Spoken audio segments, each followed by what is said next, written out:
Hello mga kamami! Welcome to my vlog. Ngayong araw na ito mga kamami ay gagawa na naman tayo ng ginataan. At ang gamit natin mga ingredients niya mga kamami, simple lang, kamote. At ayan nakikita ninyo yan, kamoting kahoy mga kamami.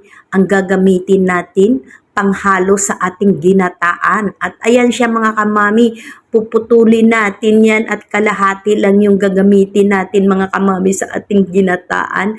At haluan natin yung ating ginataan ng mais at saka pilit.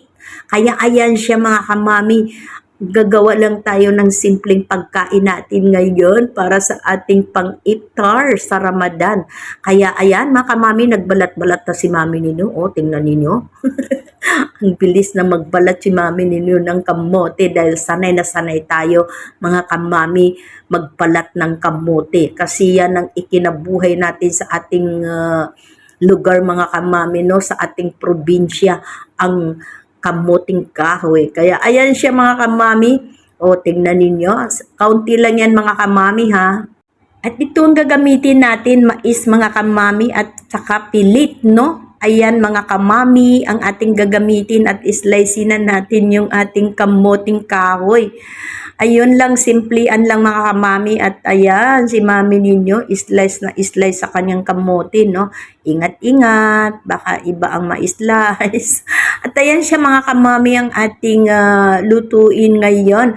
Simplian pagkain lang mga kamami. Ang importante, mayroon tayong makain sa ating pang-iftar, no? Kasi kadalasan mga kamami, pagtapos na natin yung magkain tayo ng pang-iftar, yung rice, no, ay gusto pa rin natin kumain ng iba. Kaya yan yung piniprepare natin mga kamami na makakain tayo ng ibang pagkain, no, pagkatapos natin na magkain ng kanin, no, mga hating gabi or anong oras ba dyan na mag-relax ka, pwede kang kumain ng iba't ibang klaseng pagkain, no, katulad nito, at mayroon kang mapangat-ngat mamaya mga kamami. Kaya gumagawa talaga tayo ng kahit simpleng pagkain lang mga kamami, at least pag naghanap ka ay mayroon kang makakain. Kaya ayan mga kamami, slice na slice si mami ninyo sa kanyang kamuting kahoy. O, bilisan mo, huwag kang maghina-hina dyan, no? Baka iba yung ma-slice ni mami ninyo. At ayun, hindi naman nag-kon naman tayo sa ating ginagawa, no? Dahan-dahan naman yan siya mga kamami para hindi makon ang ating daliri, no? Kaya ayan siya mga kamami, at makikita ninyo dito ang ginagawa natin na pagkain, no? Pangkon lang yan, ano ito, parang panghimagas o ano ba yan? Ano bang tawag dyan? Bastang importante mga kamami ay mayroon lang tayong maluto sa araw na ito. Kaya ganun lang kasimple mga kamami ang ating ginataan kamote, mais at saka mayroon siyang pilit mga kamami, at yun yung nagpapasarap doon, yung pilit mga kamami. Kaya ayan ang ating pangpalasa, no? Kaya, ayun siya mga kamami, tingnan lang ninyo ang susunod na gagawin natin sa ating ginataan na kamuting kahoy. Kaya, ayan siya mga kamami, ang ating gawin na content ngayon sa araw ng Ramadan na ito ay bawat lutuin natin ay pwede nating isi-share sa inyo kahit simplihan lang na pagkain mga kamami. Kaya ito naman ipapakita natin mga kamami ang paggawa natin ng ating pilit, no? At ayan, kuwan na ni mami ninyo, no? Mekos-mekos na mga kamami. O, tingnan ninyo si mami, nagmekos-mekos na sa ating pilit, no? At ayan, gagawa natin yan ng bilog-bilog mga kamami. At yun yung ihalo natin sa ating kamoting kahoy. At saka lagyan natin ng mais.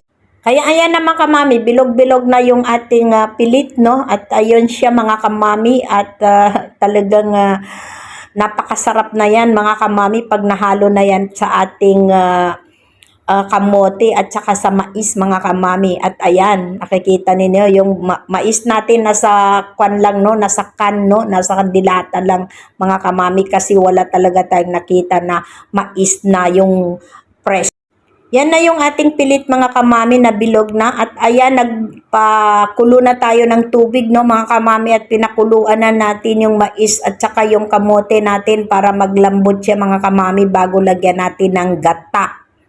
At ito na mga kamami, kulong-kulo na siya, no? Malambot na yung ating mais at saka linagyan na natin siya ng nilagay na natin yung ating gata, no mga kamami, at saka yung pilit natin, linagay na natin mga kamami, at ganyan lang ang ating proseso sa ating paggawa ng ginataan mga kamami. At makikita ninyo, mayroon na siyang gata, no mga kamami, at ayan, nakikita ninyo yung ating pilit no na bilog. Ayan, nakikita nyo mga mais kamote.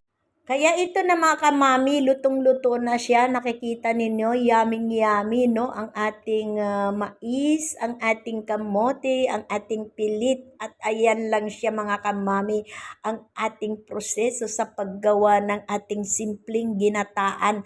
Mga kamami, ang importante may pag-iftar tayo mamaya.